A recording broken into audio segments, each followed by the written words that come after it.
Cameras, are we rolling? All good to go? Guys, Prasidh Krishna with us. As usual, one question at a time. Who wants to go? Uh, Prasid, can you describe what happened at lunch? Because the phase before lunch and after lunch, in terms of bowling, line and lengths, and attitude on the field, it was completely different. So, the pep talk in dressing room, what happened, and what was the plan? Like after the lunch, what happened? What corrections did you make?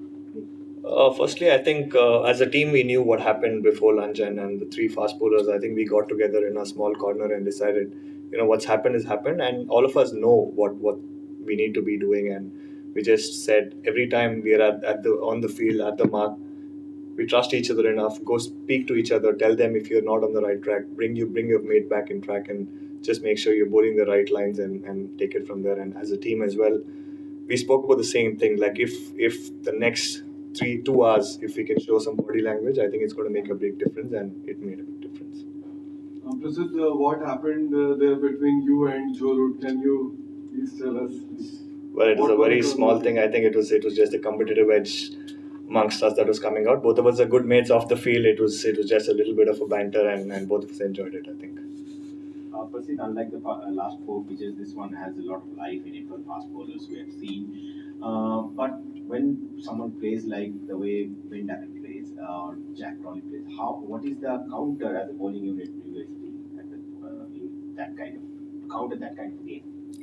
I think they are playing a lot of shots, and as a bowling unit, it's very hard for us to keep bowling the same areas, knowing they're going to do all kinds of things and try to score runs. But that's a challenge in itself. If you can still come there and know what your lengths and lines are and keep bowling the same good balls again and again, I think it's a matter of time. And that's the challenge, to be able to bowl the good lengths in spite of the aggressive intent of the batsman. Prasid, just want to ask, can you talk about the challenges? Because the conditions were damp, and you said the same thing in Headingley also, that the seam of the ball is getting wet time after time, and the hair also. Were you facing any kind of that kind of challenge? Well, I think it was a short game for us. We bowled about 50 overs in total. Yeah, especially when the rain poured a little bit every time there was ball that was going on the ground, it was getting wet, and I think that's something that we need to get used to. I said that in game one. I think it's game five, so we've seen more than 20 days of cricket. We know what to expect from the ball, especially when there's rain around. So I think we're pretty used to it now. Prasid, obviously you and Siraj get along really well from your IPL time. And given this series has been a lot about Bumrah playing or not playing, how do you plan plan your series going around that?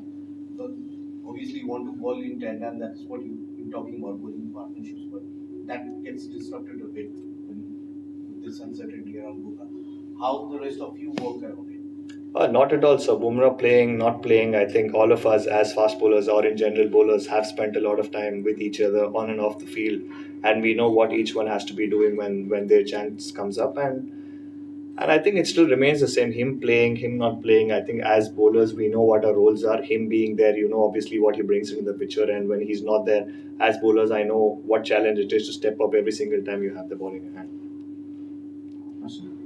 You play the first two games and you follow the team orders of bowling a bit short. And there was sort of an unfair criticism from the outside who pretty much didn't understand the tactics there. And then you didn't get picked for the next two games and finally yeah. So how hard was it for you that missing those two matches because you did something what the team wanted and then inevitably because of that you missed the games? Well, I think I've been picked here because I can do the job that the team asked me to do. I'm definitely being backed by the dressing room or whatever. Me not playing the next two games also enables me to go back to the drawing board and do what I have been doing in a better way. If I can bowl the lengths better than what I did, if every part of my skill increases by 5% or 10% when I'm not playing, I'm happy to do that. And every time I come onto the field, I'm here to do the job for the team. And if it means that they ask me to do a certain thing and I get criticism from the outside, it's totally okay, because firstly criticism and praise is very very dependent on performance, and for me in life it's not about the performance, it's about the process that you follow when you want to play for the country. So, can you talk a couple of things about if you there was a couple of times when Siraj came and was obviously saying simple things, possibly in the year, just to kind of comment on or just to ask you to focus, just tell us what he shared at some point in that first spell, and more importantly in the afternoon spell where you bowled quite a intense spell. Can you talk about especially the thing, the duel you had with Root?